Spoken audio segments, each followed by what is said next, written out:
اما بعد فاعوذ باللہ من الشیطان الرجیم بسم اللہ الرحمن الرحیم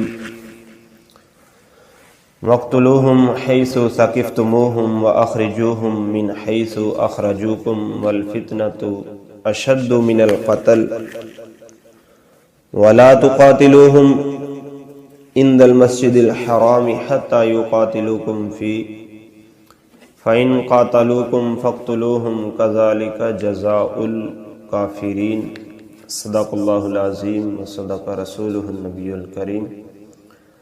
سورۃ البقرہ آیت نمبر 191 ہے۔ اللہ تعالیٰ نے فرمایا اور کافروں کو جہاں پاؤ مارو اور انہیں نکال دو جہاں سے انہوں نے تمہیں نکالا، اور ان کا فساد تو قتل سے بھی سخت ہے، اور مسجد حرام کے پاس ان سے نہ لڑو جب تک وہ تم سے وہاں نہ لڑے، اور اگر تم سے لڑیں تو تم انہیں قتل کرو، اور اسی طرح جزا ہے کافروں کے لیے۔ تو اس آیہ مبارکہ میں بھی اللہ تعالیٰ نے جہاد کا حکم دیا ہے۔ اللہ تعالیٰ نے فرمایا اور کافروں کو جہاں پاؤ مارو۔ تو اس سے معلوم ہوا کہ ذاتی دشمن کو معاف کرنا اچھا ہے، مگر قومی اور دینی دشمن سے بدلہ لینا ضروری ہے۔ یعنی اگر کسی کے ساتھ معاملہ کوئی اپنی ذات کی حد تک ہے تو پھر بندے کو اختیار ہے وہ اس کو معاف کر دے، کیونکہ معاف کرنا جو ہے یہ افضل عمل ہے۔ لیکن اگر اس کی وجہ سے دوسرے لوگ بھی پریشان ہیں، یا دین اسلام کو نقصان ہوتا ہے یا ملک کو نقصان ہوتا ہے، تو پھر اس کو مارنا لازمی ہے، کیونکہ انہیں معاف کر دینا قوم یا دین کو برباد کرنا ہے۔ یعنی ایسے شخص کو اگر چھوڑ دیا جائے تو اس کی وجہ سے دن بدن دین میں بگاڑ ہوگا، لوگوں کے درمیان ناچاکیاں بڑھیں گی اور ملک کی بربادی کا وہ ذریعہ بنے گا، اس لیے اس کو ختم کر دینا ضروری ہے۔ ذاتی معاملات میں معافی بہتر ہے۔ آگے اللہ تعالیٰ نے فرمایا کہ انہیں نکال دو جہاں سے انہوں نے تمہیں نکالا، تو اس سے مراد مکہ المکرمہ ہے۔ چنانچہ فتح مکہ کے دن جو لوگ اسلام لائے وہ مکہ میں رہے، جنہوں نے اسلام قبول نہ کیا وہ یا تو قتل ہوئے جیسے ابن قتل وغیرہ، یا بھاگ گئے جیسے حضرت اکرمہ رضی اللہ عنہ جو بعد میں واپس آ کر ایمان لائے۔ تو اللہ تبارک و تعالیٰ نے فرمایا کہ انہیں نکال دو جہاں سے انہوں نے تمہیں نکالا، یعنی ہجرت کے وقت انہوں نے رسول اللہ صلی اللہ علیہ وسلم کو اور آپ کے صحابہ کرام کو مکہ سے نکالا تھا، تو اللہ تعالیٰ نے فرمایا کہ اب تم انہیں نکال دو یہاں سے۔ اور اس سے معلوم ہوا کہ مکہ مکرمہ میں کافروں کو رہنے کی اجازت نہیں۔ حدیث مبارکہ میں ارشاد ہے کہ یہود و نصارہ کو جزیرہ عرب سے نکال دو، یعنی پورے عرب میں وہ کہیں بھی غیر مسلم جو ہے وہ نظر نہ آئے،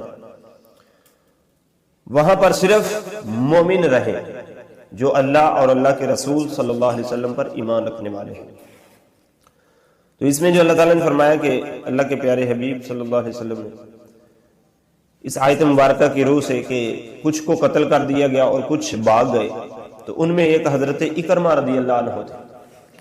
تو یہ حضرت اکرمہ ابو جہل کے بیٹے ہیں۔ جب مکہ فتح ہوا تو انہوں نے دیکھا کہ میں نے اور میرے باپ نے تو بڑے ظلم کیے ہیں صحابہ کرام پر، رسول اللہ صلی اللہ علیہ وسلم پر، اب مجھے تو معافی مل نہیں سکتی کسی صورت بھی، تو چلو یہاں سے بھاگ چلتے ہیں۔ اب وہ آگے آگے بھاگ رہے ہیں تو تقدیر جو ہے اس کے مقدر میں ایمان لے آئی ہے، ایمان اس کے پیچھے پیچھے، کیونکہ حضرت اکرمہ رضی اللہ عنہ بڑے خوبصورت تھے۔ تو جب رسول اللہ صلی اللہ علیہ وسلم کی نظر ان پر پڑی تو اللہ کی بارگاہ میں عرض کرتے مولا اتنا خوبصورت چہرہ اور یہ جہنم میں جائے، یہ بات کوئی دل کو لگنے والی نہیں ہے۔ تو جب مکہ فتح ہوا تو وہ بھاگے اپنے بتوں کے پاس کہ میری مدد کرو، بتوں سے بھی آواز آئی کہ ہم تیری کوئی مدد نہیں کر سکتے، اب جو بھی کرنا ہے وہ اللہ کے رسول صلی اللہ علیہ وسلم نے کرنا۔ وہ وہاں سے بھاگے اور دریا کی طرف کہ چلو جا کے دریا میں چھلانگ لگا کے خود کو مار لیتا ہوں مگر محمد مصطفیٰ صلی اللہ علیہ وسلم پر ایمان نہیں لانا اور ان کے ہاتھوں مرنا نہیں۔ تو اب وہ جب دریا میں گئے، دریا میں کشتی جا رہی تھی، انہوں نے چھلانگ لگائی تو کشتی میں بیٹھ گئے۔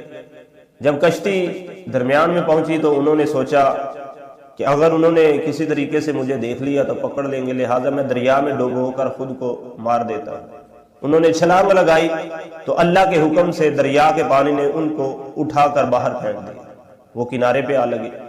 ادھر ان کی بیوی رسول اللہ کی بارگاہ میں، یا رسول اللہ ہمیں معاف کر دے، میرا شوہر جو ہے وہ بھاگ گیا ہے ڈر کے، ان کو بھی معاف کر دے۔ سرکار نے فرمایا معاف کیا، ان کو بولو کو آ کر کلمہ پڑھ لے تو ہماری طرف سے ان پر کوئی جو ہے وہ حد نہیں ہوگی، کوئی سزا نہیں ہوگی۔ اب بیوی باغی گئی کہ تجھے اللہ کے رسول صلی اللہ علیہ وسلم نے معاف کر دیا۔ وہ کہنے لگا نہیں، میں نے جو ظلم کیے ہیں صحابہ کرام کے ساتھ، رسول اللہ کے ساتھ، میں معافی کا حقدار نہیں ہوں، مجھے معافی نہیں مل سکتی۔ وہ کہنے لگی نہیں، کہنے لگا جاؤ پھر ان سے لکھوا کر لاؤ کہ ہم نے اکرمہ کو معاف کر دیا۔ وہ پھر گئی، جا کر رسول اللہ کی بارگاہ میں کوئی پتہ پیش کیا یا چمڑا پیش کیا، یا رسول اللہ اس پر لکھ دے اور اپنی مہر لگا دے تاکہ میرے خامد اکرمہ کو یقین ہو جائے میری بات پر۔ تو جب رسول اللہ نے لکھ کر مہر لگا دی تو پھر انہوں نے جا کر دکھایا تو حضرت اکرمہ رضی اللہ عنہ پھر ڈرتے ڈرتے رسول اللہ کی بارگاہ میں حاضر ہوئے۔ تو سرکار نے فرمایا کہ اے اکرمہ تو کہاں بھاگ رہا ہے؟ ہم تجھے اللہ کی جنت کی طرف لے جانا چاہتے ہیں اور تو جہنم کی طرف بھاگ رہا ہے۔ تو پھر آپ اپنی زبان سے پڑھنے لگے لا الہ الا اللہ محمد الرسول اللہ۔ تو آپ پر ایمان لائے اور ایسا پختہ ایمان لائے کہ بہت سی جنگوں میں پھر اسلام کی طرف سے آپ لڑتے رہے، اور ملک شام میں پھر ایک جنگ میں آپ شہید ہو گئے۔ تو یہ ابو جہل کا بیٹا حضرت اکرمہ رضی اللہ عنہ تھے جو رسول اللہ پر ایمان لے آئے۔ تو اللہ تعالیٰ نے فرمایا کہ ان کا فساد تو قتل سے بھی زیادہ سخت ہے، یعنی فتنہ پھیلانا، فساد پھیلانا یہ قتل سے بھی زیادہ سخت ہے، کیونکہ فتنہ پھیلانے سے گلی محلے میں، معاشرے میں لڑائی جھگڑے اور نچاکیاں بڑھتی ہیں، اس لیے فتنہ جو ہے یہ قتل سے بھی زیادہ سخت ہے۔